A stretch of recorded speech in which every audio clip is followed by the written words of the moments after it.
जिंदगी खूबसूरत लगे उस घड़ी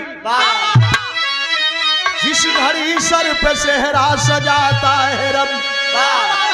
सारी खुशियां सिमट जाती हैं दामन में, दूल्हा दुल्हन को जबकि मिलाता है रब।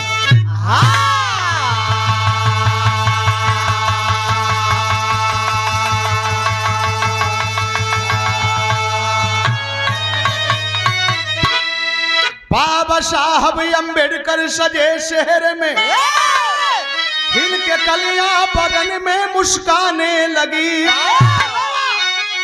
राहगीर हिल गई है सभी वादियां, हरियाली संकली गीत गाने लगी।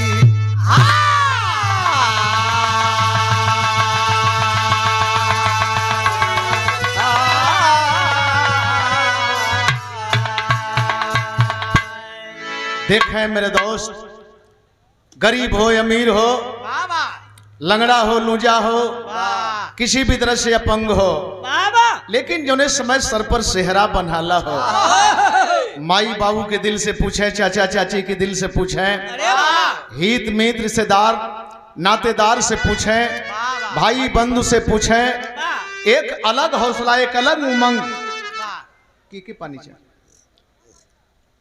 बाबा साहब डॉक्टर भीमराव अम्बेडकर के सर पर जब सेहरा बंधा, उस पोजीशन में, उस पीरियड में देखें क्या हौसला था। थोड़ी सी चर्चा करने जा रहे हैं। एक लाइन संकेत है, रोजा कैसा संकेत है।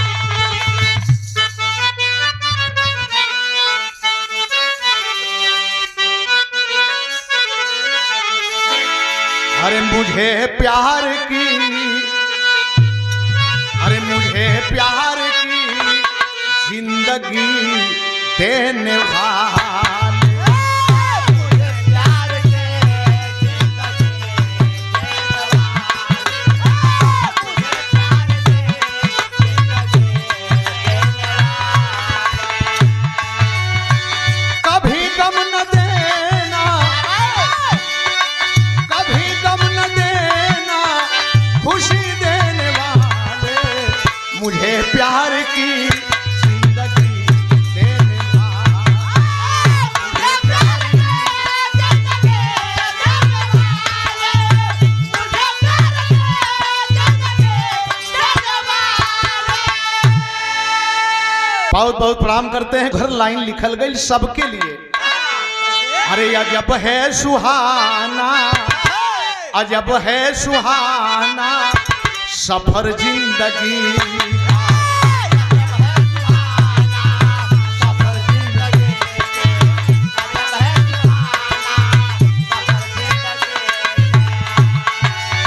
दिखाता है सबको, दिखाता है सबको असर जिंदगी का। अजब है सुहाना सफर जिंदगी,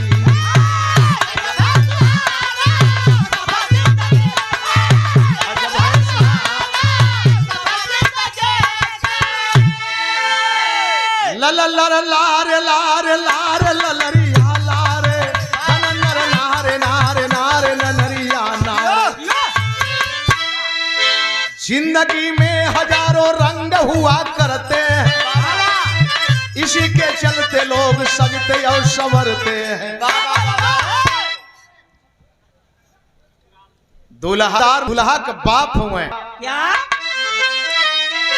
जिंदगी में हजारों रंग हुआ करते हैं, इसी के चलते लोग सजते और संवरते हैं। किसी की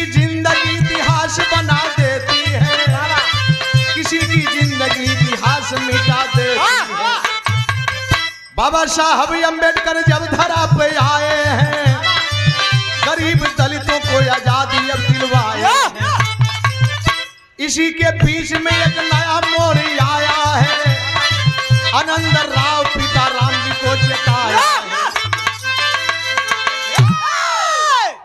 देखें, कभी अमीरी कभी गरीबी, कभी बच्चा पैदा होता है, कभी सयाना होता है, तो कभी ये मुकाम आता है, कभी आगे बढ़ के अलग मुकाम आता है। हर मुकाम आना चाहिए। बाबा साहब पैदा हुए, कुछ सोच और थी, जब सयाने हुए इनका संघर्ष कुछ और था। लेकिन उस पीरियड की मैं बात बताने जा रहा हूं। एक दिन बैठे हैं पिता रामजी राव, बगल में आनंद राव, बड़े भाई। अपने बाप से बड़े भाई एक बात कहे क्या तर्ज लगे।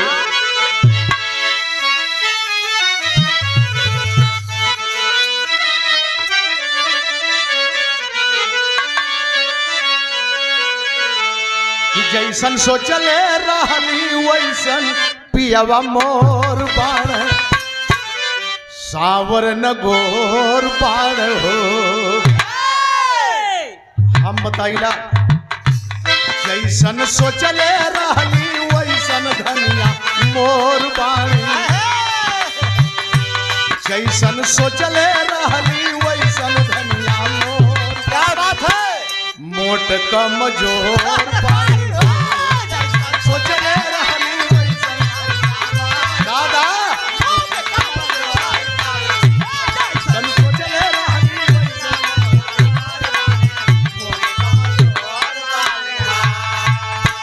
बड़ी बड़ी गीत गवाले, डुप्लीकेट तिप्लीकेट चप्लीकेट। लेकिन बड़े भाई आनंद राव पिताजी से कहते क्या है, पिताजी भीमराव के शादी अब कराए दे, पिताजी भीमराव के शादी अब कराए दे, सेहरा बधाई दे।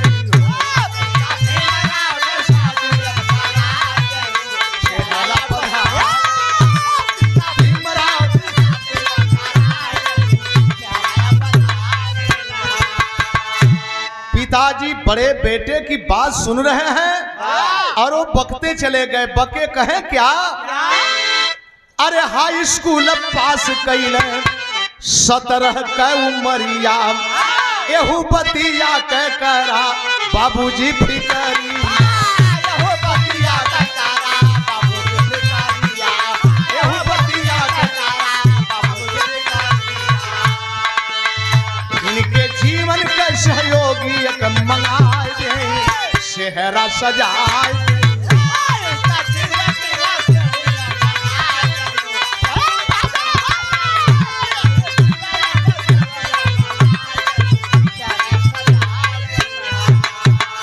सत्रह बरिस का हो गई आज दिक्कत है।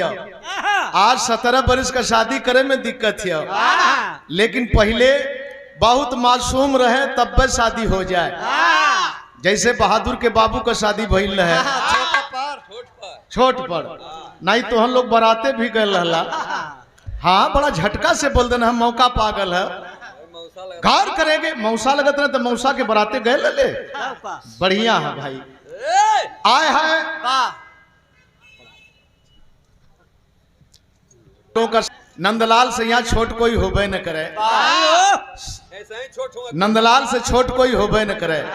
आप लोग दाता हैं, दानी हैं, माता भी हैं, पिता भी हैं। कटाक्ष मत करा, हमसे क्यों छोटना है, वो छोटना है। अगर वो है तो वो छोटना है। आए है पिताजी कहला कि ठीक है, अगर इच्छा है शादी करने की तो हाँ हो गया मुंह से। और जब हाँ हो गल मुंह से तो आज के दिन का एक ठे तर्ज लगल जो ये समय बस 2-4 दिन का समय है, खाली 7 दिन का समय है।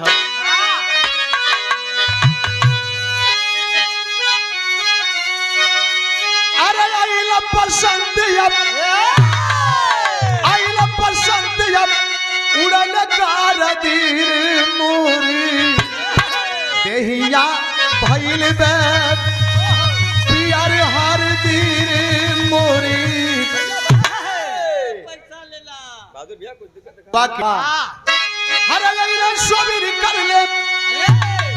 सोबीर कर ले शादी के पातिया हो देहले 5 रुपया बेटी के शादी का थातिया हो देहले 5 रुपया बेटी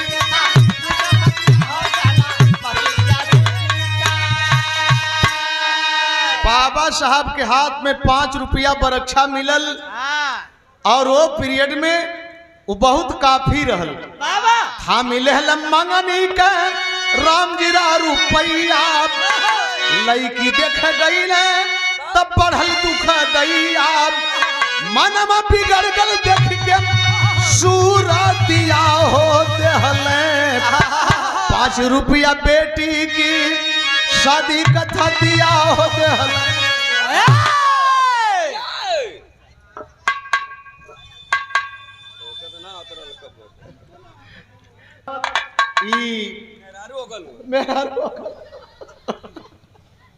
अरे काल मारा लगभग चौराहा पर ये लोग कहिए कि कहा बात है बेटुआ के मारा रुपया बाबा साहब के बरक्षा मिल गए।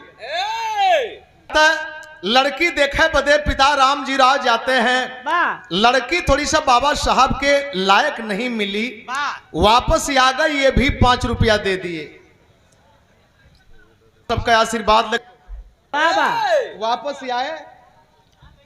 देखे घबराई है मत, बाबा साहब की बियाह के बात बताओ थी, हमहन का बियाह कैसे भैल ना भैल, लेकिन उस पीरियड में उनकी शादी कैसे हुई एक अजीब चित्रण है। बड़ा छानबीन के बाद तो ये चित्रण सामने आया। वापस आए 10 दिन कौनो बात ना भइल, लड़की पक्ष के लोग अइले और बाबा साहब के दरवाजे बैठ गए। बाबा साहब से पूछने लगे कि का भइल शादी हो सारी, राम जी साहब से पूछने लगे। राम जी साहब सोझे न कर गए कल के भाई सदी न हुई, लेकिन न करल कैसे?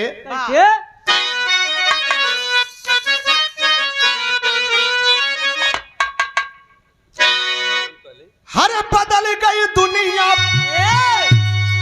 बदल गई दुनिया, बदल गई दुनिया, बदली गई दुनिया, हे भोला चचा बदल गई दुनिया, भोला चचा बदल गई दुनिया, हे भोला चचा बदल गई दुनिया, हो बदल गई दुनिया, बदल गई दुनिया, भोला चचा बदल गई दुनिया, हे भोला चचा बदल गई दुनिया।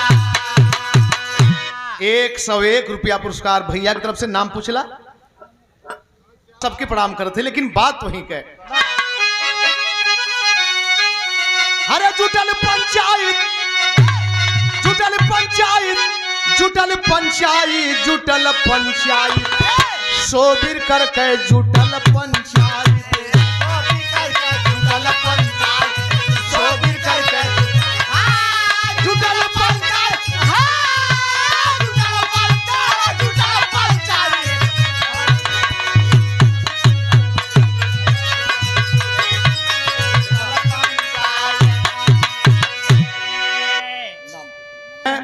लेकिन होता क्या है, पूरा पंच गांव के लोगों को, कुछ चुनिंदे लोगों को इकट्ठा कर दिए। अरे कहे राम जी राव ये वही करबे न शादी, कहे राम जी राव ये वही करबे न शादी, अरे पढ़े बदे जइए भीमराव पिल्लाई, जुटल पंचायत, सोबिर करके जुटल पंचायत,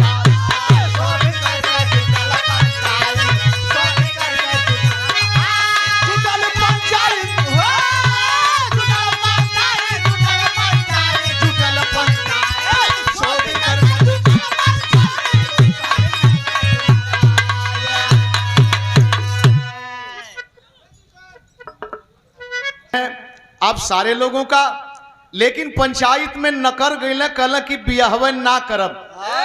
अब वही इनके बिल्लाइत भेजे के हम पढ़े बदे, बिरहा में कवि जी भाव दिलन। एक बात और कहला का, हरे आजादी कैसे दलितों के मिली, आजादी कैसे दलितों के मिली, पहले शिक्षा फिर संघर्ष बाद में शादी,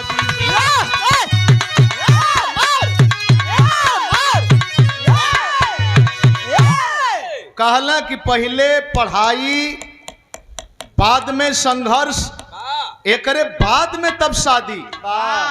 बड़ी ऊंची बात कहे कि पहले शिक्षा अनिवार्य है। हमारे लोग शिक्षा के माने में जीरो हैं। कहे ये 100 रुपया पुरस्कार पंकज के नानी वाराणसी। आप सबको प्रणाम करते हैं। क्या हौसला है, क्या खुशी है। आज नानी ये मौके पर आ कि और वही दिन से हम देखते ही कि बड़े हौसले के साथ जमी हुई है। तो बहुत लोगों का सादर, लेकिन पंचायत में पंच के लोग जो जुटे थे कहला कि राम जी साहब सीधे बेईमानी करत हुए। ये शादी ना करने के वजह में ये बेईमानी कर रहे हैं। एक अम्बेडकर के पढ़ने से क्या सुर ढक जाएगा? एक पत्थर का टुकड़ा सागर में फेंक देने से क्या सागर पड़ जाएगा? मारे गुस्सा में पचखुट भैल, पचखुट में 5 रुपया राम जी साहब को दंड लगा। दंडित लोग किए। राम जी साहब कहला कि भैया ठीक है, जो दंड लगा रहे हैं मुझे मंजूर है, लेकिन आज के दिन का गीत है, राम जी साहब दंड देता हुए।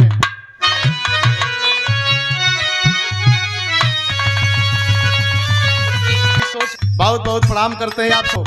ये 100 रुपया पुरस्कार, लेकिन क्या बात है बा,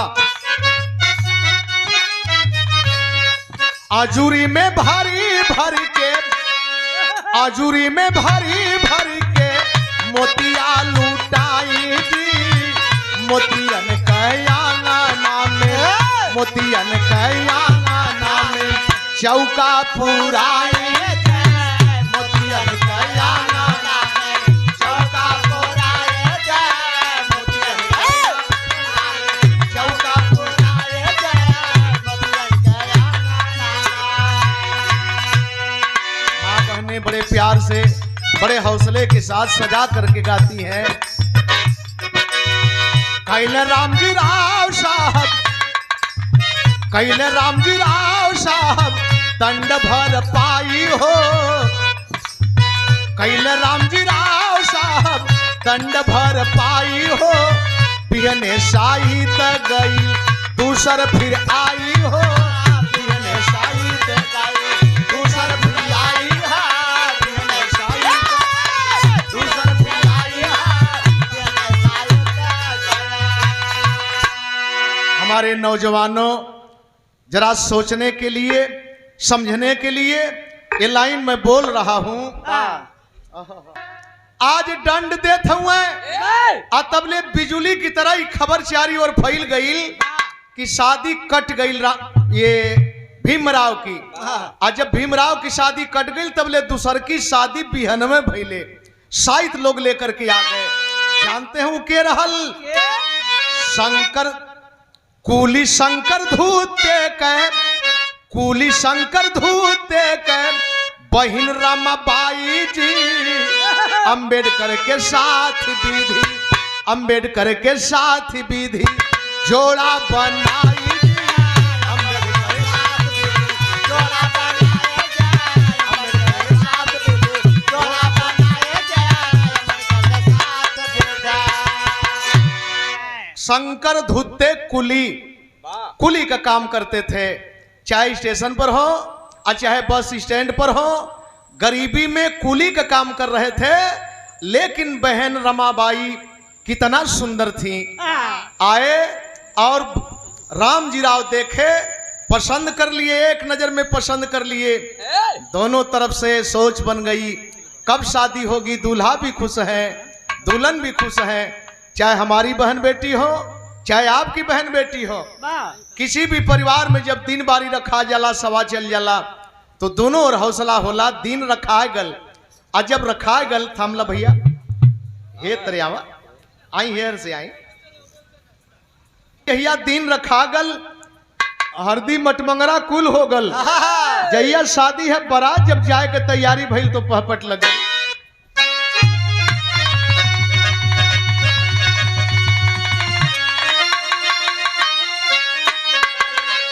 हरे राम जी राम,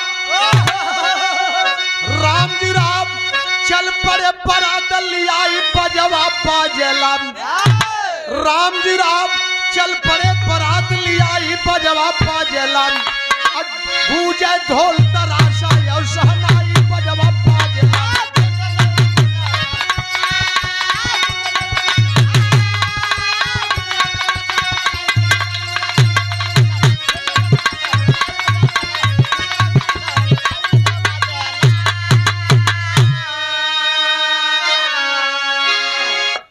भाई खल्ला मछरी बाजार में बारात गई ठहराई हो।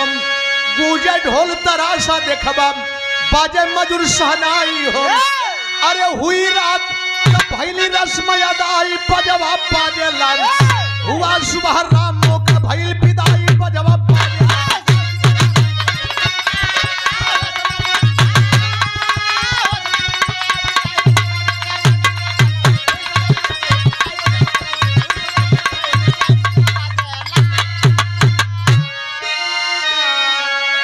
कहाँ चल गल्ला महेंद्र भैया? अच्छा अच्छा अच्छा, ये 50 रुपया पुरस्कार। दाफोली में बारात पहुंचल वजन व्यवस्था जैसे यहाँ डॉक्टर भीमराव अंबेडकर शिक्षण संस्थान सारनाथ में बारात के ठहरने का, बारात के रहने का, शादी विवाह करने का सारी व्यवस्था की गई थी। उसी तरह से बाबा साहब और रामोबाई के शादी की व्यवस्था दाफोली नगर मछरी बाजार में बारात ठहराई गई। रात में बड़े भाव से शादी हुई। शादी होने के बाद जब सुबह में विदाई की बात आती है, बड़ा दुखद वातावरण होला हो भैया। केहू के बेटी बहन जब अपने ससुरारी जाए लगेली तो देखें दूसरे के विदाई होती हो, लेकिन एक बार अपने बिटिया का चेहरा सामने झलके लगेला कि एक दिन हमहू अपने बेटी के ऐसे ही विदा करब, या हमारो बेटी ऐसे ही कहीं गई कि बड़का जाने के लड़का के विदाई जो समय होखे लगल, उस समय का भाव हो। क्या बात है?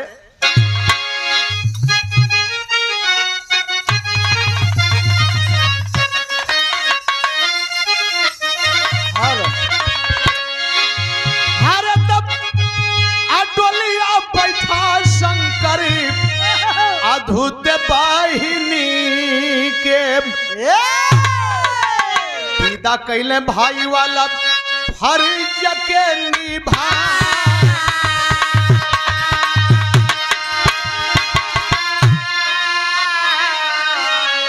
हरे बचपन में दोनों अनाथ भइले फूलवा। बचपन में दोनों अनाथ भइले फूलवा। पालन कैले बहिनी के छाती से लगा।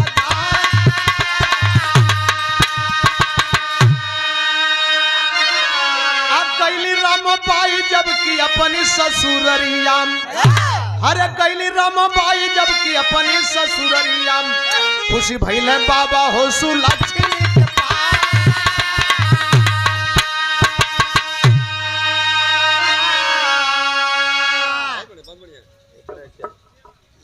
भैया बाबा साहब के घर में दुल्हन बनके आज जब पहुंचती है, एक नहीं, दो नहीं, तीन नहीं, चार चार बच्चे होते हैं। बड़े खुश हैं बाबा साहब, लेकिन चारों होते गए और प्रभु को प्यारे होते गए। आखिर में अंतिम समय देखे सथवा निभवल। जसवंत मितवा सुनाना मन ला।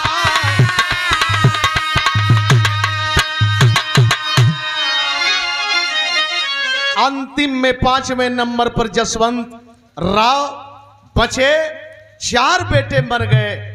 बड़े दुखित हुए बाबा साहब और रमाबाई। धन्यवाद भैया। हमारे राकेश मास्टर की तरफ से 21 रुपया और पुरस्कार रहल। और भोजपुरी संगीत ट्यूब चैनल से संतोष कुमार और विजय कुमार। फोन तो तुम लोग का सवेरों से आवत रहा, अच्छी बात है।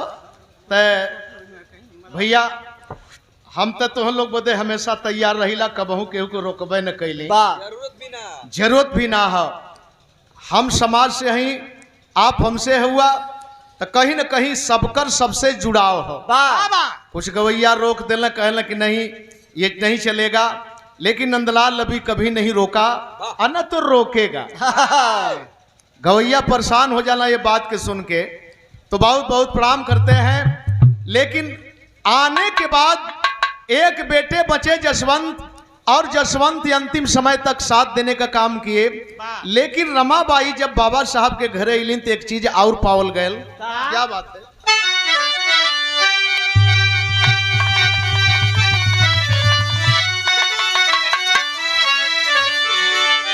ये हमार भाई बड़ा प्यार है।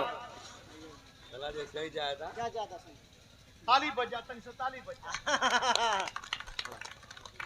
अब यही तरह का जा यही तरह पहले जा महाराज। हाँ, माला कमीना हम मौलवा तनी सा कम है, माला कमीना बा, माल थोड़ी सा कम है। लेकिन आप लोग हुआ तो कुल माल माल हो एकदम। प्यार अमन चाहिए, मालो माल। क्या बात है बा।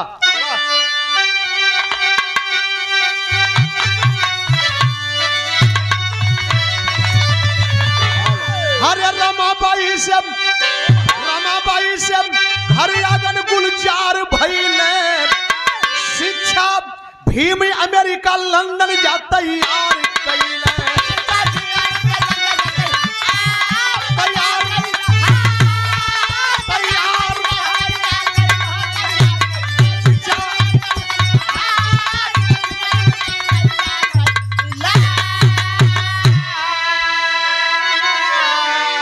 एक पत्नी का प्रेम प्यार बाबा साहब को प्रफुल्लित कर दिया।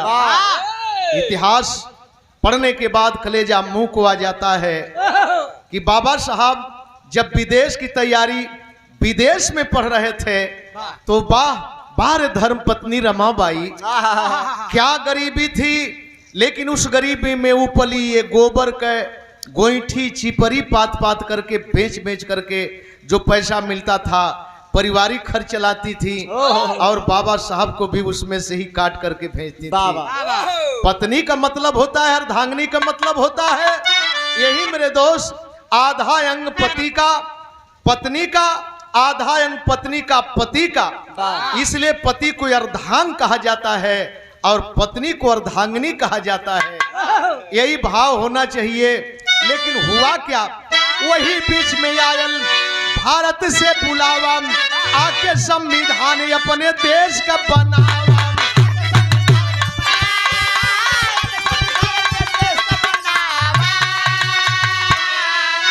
अरे अपने हाथ लिख के तैयार कैलन, शिक्षा भीम अमेरिका लंदन जा तैयार कैलन।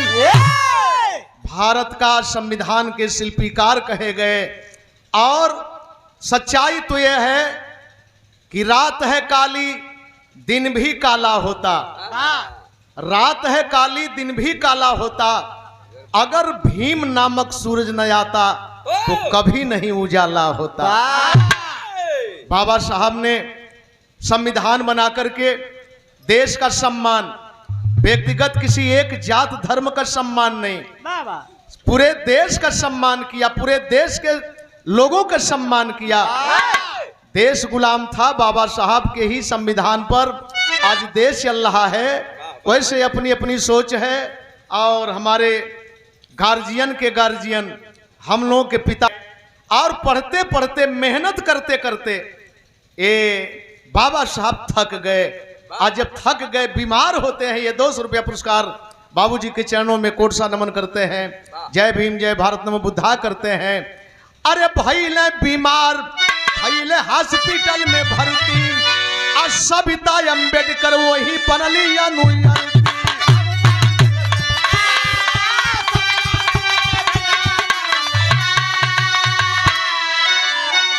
सविता अम्बेडकर किसको कहा जाता है? तुलसी कबीर, तुलसी कबीर, सविता कबीर, लक्ष्मी कबीर, तमाम नामों से उनको जाना जाता है, जो हॉस्पिटल में एक नर्स का काम कर रही थी। लेकिन बाबा साहब की इतनी लगन से सेवा की, इतनी लगन से सेवा की कि बाबा साहब को कहना पड़ा कि हम तुमको अपनी पत्नी स्वीकार करते हैं। देखें, उस सोच को बाबा साहब समझ गए और सामाजिक कुरीतियों को तोड़ने के लिए बाबा साहब ने सविता पांडे से शादी कर ली। आया है मेरे दोस्त, एक चीज और बतावल गए, अरे सविता के दुल्हन स्वीकार कैलन, शिक्षा भीम अमेरिका लंदन जा तैयार कैलन।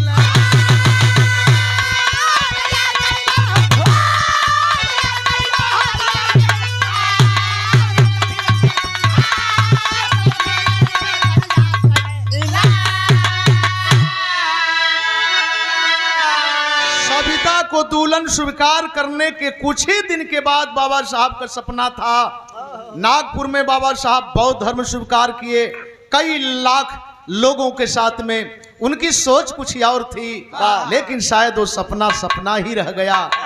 आया है मेरे दोस्त, बाबा साहब सन 56 में हम आप सबको निराश करके हमेशा हमेशा के लिए चले गए। तो ये जिंदगी का चढ़ाव और उतराव हर लोगों के बीच में आता है, लेकिन हम तो यही कहते हैं कि जिस इंसान की जिंदगी में चढ़ाव उतराव आता है उसके रास्ते पर चल करके समाज को देखना चाहिए, समाज के साथ चलना चाहिए। यही अमृत है गुरु बिहारी गुरु गणेश कह खत्म हुआ दस्तान, विमल चंद्रिका कवि केशव बच्चन से प्रेम।